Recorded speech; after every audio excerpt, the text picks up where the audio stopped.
O filme Prometheus pergunta quem criou a humanidade, Deus ou extraterrestres. Gênesis 35, 2. Livra-te dos teus deuses estranhos. Atualizado em 10 de junho de 2016. Em 10 de junho de 2012 eu levei minha família para ver o filme de ficção científica Prometheus. É baseado em uma pergunta comum: Deus fez o homem, ou foram os alienígenas, ou foi alguma combinação disso? Este artigo examinará o tópico tanto no código da Torá como no texto aberto da Torá. As figuras 1 e 2 são ambas baseadas no mesmo termo de eixo ELS de Prometheus. Na segunda linha da figura 1, nós encontramos End God made, mais the earth. Perto de End God made, e Deus fez, e planeta, em um LS. No início do Gênesis, os anjos são frequentemente discutidos em conjunto com a criação, façamos o homem etc. A palavra hebraica para anjo é a mesma palavra que mensageiro. Na figura 1, no texto aberto está anjo de Deus do céu. Também mostrado na figura 1, é a terra do Egito. A palavra para land também significa terra. A indústria do entretenimento, TV e filmes, frequentemente produz filmes, como Stargate, baseados na ideia de que nossa primeira grande civilização no Egito teve ajuda alienígena para a construção. A significância estatística das figuras 1 e 2 é discutida no final deste artigo. Na figura 2, o termo do eixo é o mesmo ELS de Prometheus, mas apenas mostra o que é encontrado da coluna à esquerda, até ver a primeira palavra da Bíblia, in the beginning. Isso requer uma matriz de 768 letras. Se eu continuasse expandindo para a esquerda, poderia ter mostrado todo o capítulo 1 de Gênesis, verso 1, mas, em vez disso, optei por procurar as palavras-chave remanescentes em outro lugar da matriz. Gênesis 1, 1, diz: no princípio criou Deus os céus e a terra. Na matriz de 912 letras está, in the beginning, no início, God made, Deus fez, heaven, céu, e the earth, terra. Também na matriz em um LS, está, alien. O que o autor quer que acreditemos, que Deus fez o céu e a terra, ou, que um alien fez isso. O filme Prometheus pergunta se alienígenas fizeram o homem. No filme há uma correspondência de DNA, mas acontece que agora eles querem nos destruir. Isso meio que espelhava Deus criando o mundo, apenas para decidir que é melhor afogar toda a humanidade, exceto Noé e sua família. Não satisfeita com essa resposta, a devotada membro da equipe de Christian, Elizabeth Shaw, decide que quer subir mais um pouco a Torre de Babel, para uma resposta sobre por que eles querem nos matar. Prometheus também quer saber quem criou os alienígenas. Aqui chegamos a uma questão relacionada na Bíblia, por anjos. Na linha inferior da figura 2, está, Angel of God from Heaven, anjo de Deus do céu. Qual é mais significativo estatisticamente, alien, ou anjo de Deus do céu? Como é evidente na planilha abaixo, antes da consideração da classificação do ELS no termo do eixo, havia 3 palavras que teriam funcionado para o termo alien. Um dos 3 foi virtualmente certo, 98,97% de probabilidade, de estar na figura 2. Portanto, esse termo não é estatisticamente significativo. A palavra heaven estava lá em pular mais um, melhor cenário, contra probabilidades de cerca de 16 a 1, e anjo estava lá contra probabilidades de cerca de 11 a 1. Claramente a referência a anjo de Deus do céu é mais significante que alien, embora não tão monumentalmente. Possíveis referências da Torá para os alienígenas, e para o mundo de onde vieram. Há vários indícios fortes na Torá de que os alienígenas podem ter desempenhado algum papel no rápido desenvolvimento de toda a nossa espécie, e mais tarde, no desenvolvimento específico do povo judeu. Gênesis 1:1. A controvérsia começa com o primeiro verso da Bíblia. Em parte, prepara o terreno para a divergência de opinião entre o judaísmo ortodoxo e o cristianismo. O problema entra em ação com a segunda e terceira palavras da Torá. A segunda palavra, pronuncia-se bará, é o verbo singular para criado. Um ponto para os judeus, mas a terceira palavra é pronunciada Elohim, e essa palavra para Deus parece ser plural. Aqui os cristãos começam seu argumento para a Trindade, mas a Wikipedia declara, quando usado com verbos e adjetivos singulares, Elohim, é geralmente singular, Deus, ou especialmente, o Deus. Quando usado com verbos e adjetivos no plural, Elohim é geralmente plural, deuses, ou poderes. Às vezes é usado para anjos, ou mesmo juízes. Gênesis 1, 26. É concebível que Gênesis 1, 26, possa se referir a anjos quando diz, então Deus disse, façamos o homem à nossa imagem, à nossa semelhança. Gênesis nunca declara explicitamente quando Deus fez anjos, ou extraterrestres, se ele os fez, mas a resposta para isso pode estar em Gênesis 1, 1, quando Deus fez os céus. No entanto, uma fonte judaica, Targum Yonasan, Jonathan, parafraseia Gênesis 1, 26, como, e Deus disse aos anjos ministradores que haviam sido criados no segundo dia da criação do mundo, façamos um homem. Gênesis 5, 24. A Torá indica que Enoque, ao contrário de outros homens que levaram a Noé, ele não morreu, como diz dos outros. Em vez disso, diz, Enoque andou com Deus. Então ele não existia mais, pois Deus o havia elevado. O comentário em Chumash declara, Targum Yonassum, parafraseia o versículo da seguinte forma: Enoque serviu na verdade diante de Deus. Eis que ele não estava com os habitantes da terra, pois foi retirado e ascendeu ao céu pela palavra de Deus. Gênesis 6, 2. Aqui é onde nós começamos a achar que Elohim nem sempre é Deus. O hebreu diz que os Bnai Elohim viu que as filhas do homem eram boas e se apossavam de esposas de quem quer que eles escolhessem. Todas as traduções cristãs online referenciam Bnai Elohim como filhos de Deus, mas uma tradução judaica em The Stone Edition Chumash traduziu Bnai Elohim como filhos dos governantes. Esta seção pode se referir à abdução por alienígenas. Gênesis 6, 4. Aqui descobrimos que uma raça de gigantes estava presente. Às vezes, como é o caso aqui, eles são chamados de Nefilim. Mas em outras partes da Torá, os gigantes eram chamados Anaquins. Gênesis 6, 4, diz, os Nefilins estavam na terra, naqueles dias, e também depois, quando os filhos de Elohim se associaram com as filhas do homem, que os suportariam. Se é um tema que parece emergir repetidas vezes em alegações de abduções por alienígenas, é que eles estão muito interessados em cruzar com nossa espécie. Isto é certamente análogo ao que vemos acontecendo em Gênesis 6, 2 e 6, 4. E como tal, o filme Prometheus tem licença para fazer as perguntas que faz sobre nossas origens. Gênesis 6, 7. Depois de ter limitado nossa vida a 120 anos, em Gênesis 6, 3, Deus agora decide apagar o homem. No entanto, o hebraico não menciona Elohim, em Gênesis 6, 3, ou 6, 7. Pelo contrário, é o tetragramatum, YHWH, que decide matar todos, exceto Noé e sua família. Em Prometheus, o único ser sobrevivente da espécie, que nos criou, também está empenhado em nossa destruição. No livro de orações judaico Pirkei Avos, Ética dos Pais. O verso 3, 23 diz o seguinte. Rabino Elazar, ben Shisma diz, as leis das oferendas de pássaros e, de retornar, aos primórdios do ciclo menstrual são estas que são as leis essenciais, astronomia e matemática, geometria, literalmente gematria, são as sobremesas da sabedoria. Foi quando percebi o exposto, e como o uso de YHWH difere de Elohim, que eu me voltei para uma nova combinação de gematria e astronomia relativamente recente para buscar o mundo doméstico de qualquer vida alienígena associada, e descobri o que poderia ser sujeira. Na gematria, cada letra hebraica tem um valor matemático definido. Adicione-os e você terá o valor da palavra, que pode ser relacionada a outros termos com o mesmo valor. Então, o que é YHWH? Y igual 10, mais H igual 5, mais W igual 6, mais H igual 5. Resumindo, 10 mais 5 mais 6 mais 5 igual 26.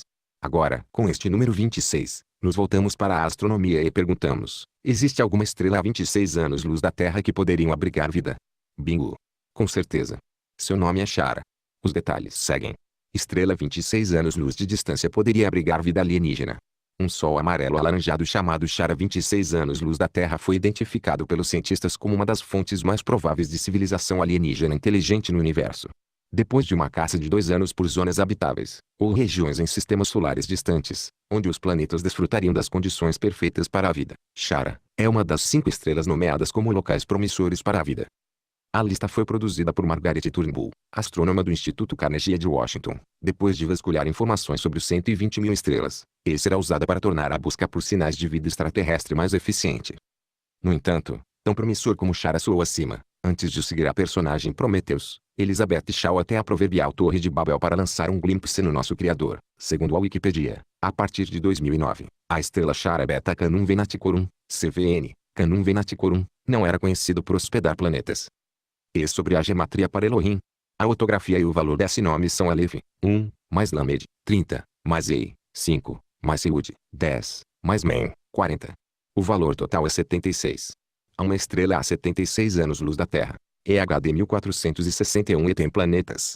Um artigo publicado em 15 de dezembro de 2009 pela equipe da Universidade da Califórnia, Santa Cruz e da World Science indicou o seguinte: o segundo novo sistema encontrado pela equipe apresenta um planeta pesando o equivalente a 7,5 terras e orbitando a estrela HD 1461, outro gêmeo quase perfeito do Sol a cerca de 76 anos-luz de distância. O planeta, designado HD 1461b, está a meio caminho entre a Terra e Urano. Os pesquisadores disseram que não podem dizer ainda se é uma versão ampliada da Terra, composta em grande parte de rocha e ferro, ou se, como Urano e Netuno, é feita principalmente de água. Pelo menos um e possivelmente 2 planetas adicionais também orbitam a estrela, disse o grupo. Deitada na constelação de Cetus, a HD 1461 pode ser vista a olho nu no começo da noite, sob boas condições de céu escuro. Gênesis capítulo 18. Sara foi prometida a uma criança quando ela tinha 90 anos, e as pessoas, anjos ou alienígenas, fazendo a promessa estão a caminho para facilitar a destruição de Sodoma e Gomorra de cima. Até este ponto, se houve algum cruzamento alienígena com o homem, foi feito com mulheres de que toda a humanidade é descendente. Sabemos que Sara foi mais tarde sequestrada por Abimeleque, Gênesis 20, 2. Mas será que ela também foi sequestrada e implantada por alienígenas?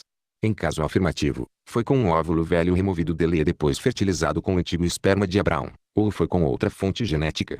Se fosse este último, concedido, um enorme f, então o povo judeu descendente de seu filho Isaque é de uma raça alienígena mais recente do que seria o caso de outras raças na Terra.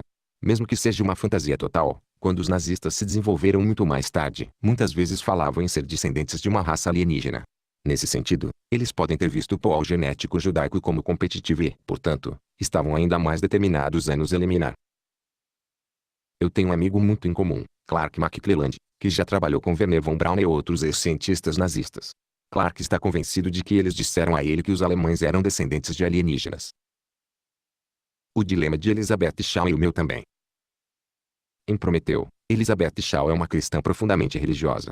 Mesmo depois que ela viu a evidência de DNA indicando que os seres humanos descendem de seres no planeta que ela visitou, ela ainda não queria se separar da cruz em volta do pescoço, ou com sua fé.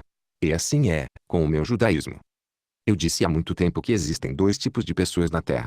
Eu poderia dividi-los em judeus e gentios, mas uma distinção mais importante poderia ser feita entre aqueles que nunca viram, ou encontraram um OVNI, e aqueles que o viram.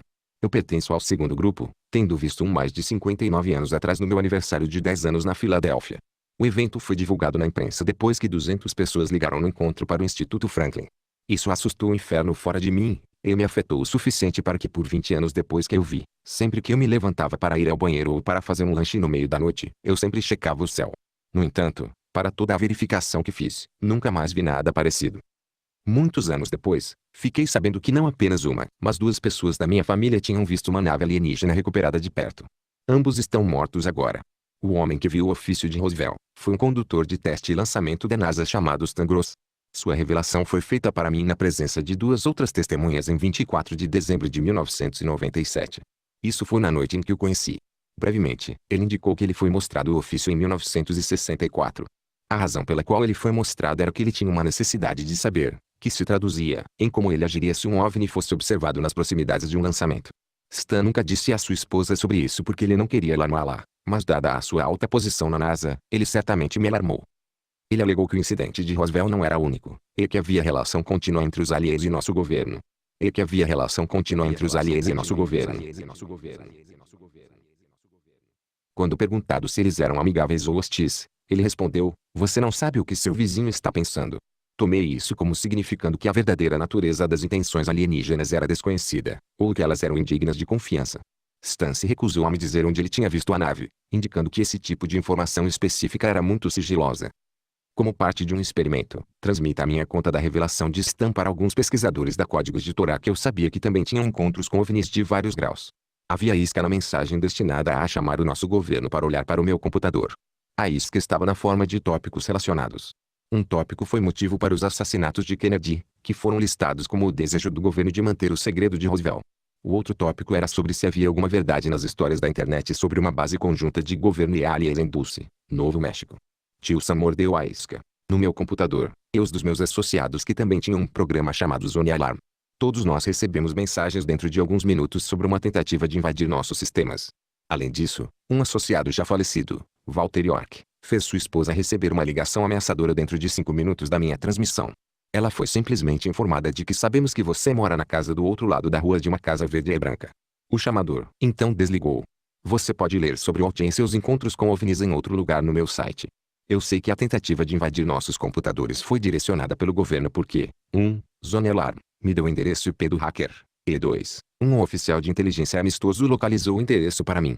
Meu outro parente que estava envolvido em tudo isso era hostil quando perguntado se Stan estava brincando com um baralho completo, mas no último dia em que o vi, cerca de um ano antes de morrer, ele me deu provas confiáveis de que ele próprio havia arquitetado a tecnologia alienígena.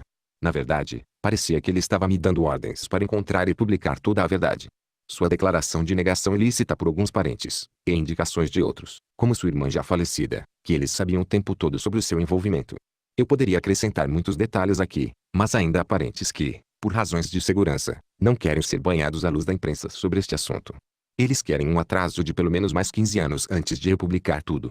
Fui pessoalmente ameaçado pelo que sei, e vi ameaças similares serem executadas. Mas, como Elizabeth Shaw, acho que a resposta geral à pergunta colocada pelo filme prometeu, é uma que vale a pena correr riscos para responder. Além da minha família, muitas pessoas que viram meu programa sobre os códigos da Torá, e que então me contataram sobre seus próprios encontros com alienígenas. Alguns eu poderia descartar como malucos. Mas outros tinham histórias que valem a pena publicar neste site. Segue uma lista de histórias e links relacionados. Testemunhos de UFOs de pessoas que eu conheci, ou que entrevistei. Scott Jones. Comandante naval Dr. C.B. Scott Jones pode estar por trás de grande parte do encobrimento dos OVNIs. Clark McClelland. Este antigo operador de naves espaciais afirma ter visto, através de um monitor, um alienígena alto, no compartimento de carga de um ônibus espacial do DoD, enquanto estava em órbita. Teleportação. Um relatório oficial da base aérea de Edwards menciona relatórios confiáveis de teletransporte de OVNIs. Falei com algumas das pessoas envolvidas no relatório. Richard Robson. Ele afirma ter sido levado em órbita ao redor de Júpiter. Ele também afirma ser capaz de conduzir a visualização remota. Quando testado, ele conseguiu descrever com sucesso objetos em minha casa que supostamente eram vistos dessa maneira. Walter York. Teve encontros com ambos, OVNIs, em uso, objeto submerso não identificado, viajando a velocidades muito altas para serem terrestres por natureza. Dr. John Brandenburg. Ele é um físico de plasma. Sua pesquisa apoia uma antiga guerra nuclear em Marte. Livro de UFO de Paulo Potter.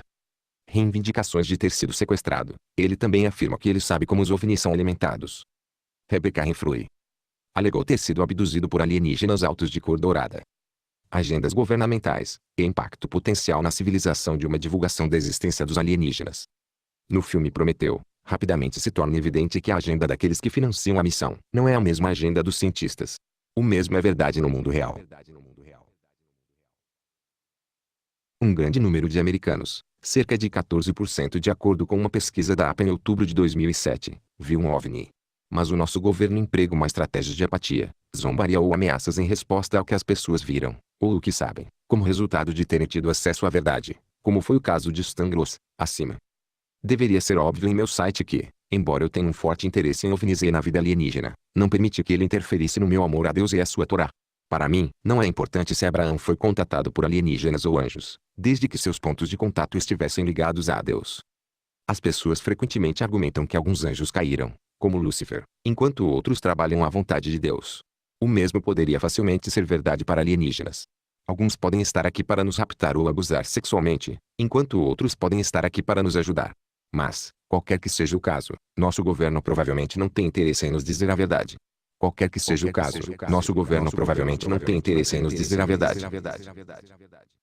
Digamos que o físico de plasma Dr. John Brandenburg esteja correto e que nosso governo saiba que houve uma guerra nuclear em Marte, que destruiu uma antiga civilização lá. Se eles reconhecem isso, provavelmente causaria um pânico toda vez que um OVNI fosse visto, mesmo se o OVNI fosse apenas um balão meteorológico. Se assumirmos que o incidente de Roswell é baseado na verdade, e que nosso governo realmente recuperou uma espaçonave alienígena, completa e com corpos de alienígenas, mortos, e vivos, então é provável que possamos acreditar em pelo menos parte do que o tenente-coronel Philip J. Corso afirmou em seu livro, O Dia Depois de Roswell. Corso era membro do Conselho de Segurança Nacional do presidente Eisenhower e ex-chefe do Departamento de Tecnologia Estrangeira do Departamento de Pesquisa e Desenvolvimento do Exército do ZEUA no Pentágono. Em seu livro Walter Mitty, ele alega sua mordomia pessoal de artefatos alienígenas do acidente de Roswell. Ele nos conta como liderou o projeto de engenharia reversa do Exército que levou aos atuais chips de circuitos integrados, fibra ótica, lasers e fibras de supertenacidade, usadas em coletes à prova de balas. Como ele deixa claro em seu livro, há patentes e reputações envolvidas com essas coisas, o que equivale a dinheiro e poder. As empresas e pessoas que possuem essas patentes e que ganham dinheiro com elas provavelmente não ficarão felizes em perder nada disso. Também é possível que quaisquer projetos conjuntos de pesquisa do governo com os aliens sejam financiados por fundos que não são rastreáveis, especialmente se os fundos forem derivados de drogas. Se isso fosse exposto, muitas pessoas iriam para a prisão. Estas são as pessoas que teriam a mais forte motivação para manter a tampa, no que diz respeito à verdade real sobre os extraterrestres.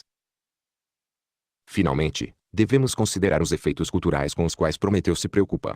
Elizabeth Shaw não estava ansiosa para se separar da cruz em volta do pescoço, ou dos valores que a acompanham. Outros estavam muito dispostos a tentar tirá-los dela. Na noite em que ouvi Stan Gross reclamar, meu filho mais velho também os ouviu. Ele era um importante membro da geofísica do MIT, comandado por um grupo de ordens para o comando espacial, mas provavelmente decidiu que não queria viver uma mentira. Então, quando se formou, pediu um adiamento, foi para a Yeshiva e finalmente entrou para o serviço como capelão. Ele nunca se sentiu à vontade para discutir o que aprendeu naquela noite. Basicamente, sua resposta à informação obtida foi rejeitar toda a ciência e voltar-se para dentro da religião. Meu filho mais novo Davi, está sendo afetado pelo que sabemos, exatamente da maneira oposta. Ele tem mais de 90% de certeza que os alienígenas estão aqui na Terra, e de trabalhar com o nosso governo que ele considera satânico. Tendo obtido seu bacharelado em física espacial enquanto ele tinha apenas 18 anos de idade, ele vê toda a verdade apenas em termos de física e matemática. Enquanto ele ainda guarda o sábado e obedece às leis kosher de nossa fé, ele é extremamente rebelde quando se trata de aceitar dogmas religiosos. No filme Prometheus, há um androide chamado Davi. Ele tem dificuldade em compreender as leis morais. Meu Davi sabe a diferença entre certo e errado. Ele é um gênio acadêmico que trabalha duro, mas se há suas certezas sobre uma presença alienígena, aqui na Terra, vai de mais de 90% a 100%, então eu temo que todos os seus conceitos de certo e errado sejam destruídos como eram para o androide do filme, Davi. Os Irmãos Karamazov, de Dostoiévski, é um romance filosófico que entra profundamente nos debates éticos de Deus, do livre-arbítrio e da moralidade. No livro 11, Smerdyakov confessou que ele assassinou Fyodor Karamazov. Ele prossegue afirmando que Ivan Karamazov foi cúmplice do assassinato, instilando em Smerdyakov a crença de que em um mundo sem Deus tudo é permitido. Meu Davi realmente vê potencial bom na destruição de ideias religiosas. Ele argumenta que, sem Deus, as pessoas parariam de se matar por diferenças religiosas. Mas de tudo que eu pude inferir, existem muitas espécies que viajam pelo espaço. Eu não posso dizer que ele está certo, mas uma das pessoas que eu entrevistei e escrevi sobre, quem alega ter sido levado em um navio alienígena, Richard Robson, afirma que enquanto a grande nave-mãe que ele visitou estava em órbita ao redor de Júpiter, ela foi para as estações de combate em conjunto com a ameaça de outro navio. Se ele estiver certo, perder nossas religiões não garante que veremos o fim da guerra. O que pode ser dado por qualquer um que prove a existência de alienígenas, especialmente se a prova destrói nossas religiões, pode ser simplesmente um ingresso para se unir a guerras interestelares maiores e mais mortíferas. Essa ameaça também foi apresentada em Prometeu. O que o Código Torá quer que nós conhecemos de Deus versus os aliens? Na muito editada entrevista minha em 2004, que foi mostrada no programa History Channel, Biblicode II, Apocalipse and Beyond, fui perguntado sobre quem escreveu o código. Em outras partes do programa, enfatizei que o código da Bíblia ainda não estava provado que existisse, porque as alegações extraordinárias exigem evidências extraordinárias, como o achado da arca, através de mapas codificados. Mas para essa pergunta eu respondi com 3 possibilidades: alienígenas, mencionados no best-seller do Michael Grosnin, o código da Bíblia, um viajante do tempo humano, ou o sinal do futuro, ou Deus. Eu desci solidamente ao lado do terceiro. Ainda uma figura de topo na comunidade ufológica, aposentado comandante Cecil Bescott Jones contactou-me e manifestou interesse em prosseguir com a ideia de autoria estrangeira de Grosnin. As figuras 1 e 2 pareciam indicar o que o judaísmo e o cristianismo há muito argumentam, que Deus criou o universo, o que inclui automaticamente o homem.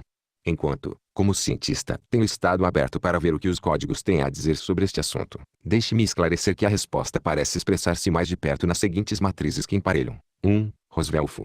Com não estabeleça um homem estrangeiro sobre você. E 2. Pires com livra-te dos teus deuses alienígenas. A primeira matriz também menciona a área de Balzepon, intimamente associada a este site e é o meu código da arca. Livro com onde eu acredito que a arca da aliança seja. Como Prometheus deixa claro em referência ao androide Davi, não é suficiente engendrar uma forma de vida, humana ou androide. Nossas vidas podem ser mais fáceis de entender através das leis da física e matemática ordenadas por Deus, mas elas são inúteis sem aquela centelha divina daquele que repousa em todos nós, nossas almas. Com isso em mente, eu daria a Prometheus 10 como um filme. Significado estatístico das figuras 1 e 2 matrizes. De acordo com o meu protocolo padrão, nenhuma significância estatística é atribuída ao termo do eixo, aqui Prometheus em seu 10º salto mais baixo. De longe, o termo mais significativo encontrado foi em The Beginning. Isso só ocorre uma vez no texto aberto na Torá, e como o início da Bíblia, e sua conta da criação. Sem essa palavra toda a busca por Prometheus teria sido considerada um fracasso. Antes das correções para o ELS Rank 10 do termo do eixo, as probabilidades de que ela aparecesse na figura 2 eram de 334 a 1. O termo mais significativo seguinte foi God-made, que estava na figura 1 contra a odd de 183 a 1, e na figura 2 contra as probabilidades de cerca de 48 para 1. O céu é encontrado 81 vezes na Torá em pular mais 1. As probabilidades contra a sua aparição na menor figura 1 eram de 16 para 1, enquanto na figura 2 era menor que 5 para 1. O anjo, na figura 1 contra as probabilidades era de 11 a 1. Para o planeta, as probabilidades de estarem à figura 1 estava próxima de 6 a 1. Planeta e anjo não foram mostrados na figura 2 porque teria requerido outras 8 colunas à direita e eu estava mais interessado em ver, no início, que estava à esquerda do termo do eixo. Como foi discutido acima, com a escolha de uma palavra de 5 letras para alien, e mais 2 sinônimos de 4 letras, havia quase 99% de chance de que um deles estivesse em um ELS na figura 2. No geral, a figura 1 era mais significativa que a figura 2. A figura 1 existe contra probabilidades de 74.539 a 1, enquanto para a figura 2 as chances eram de 10.920 para 1.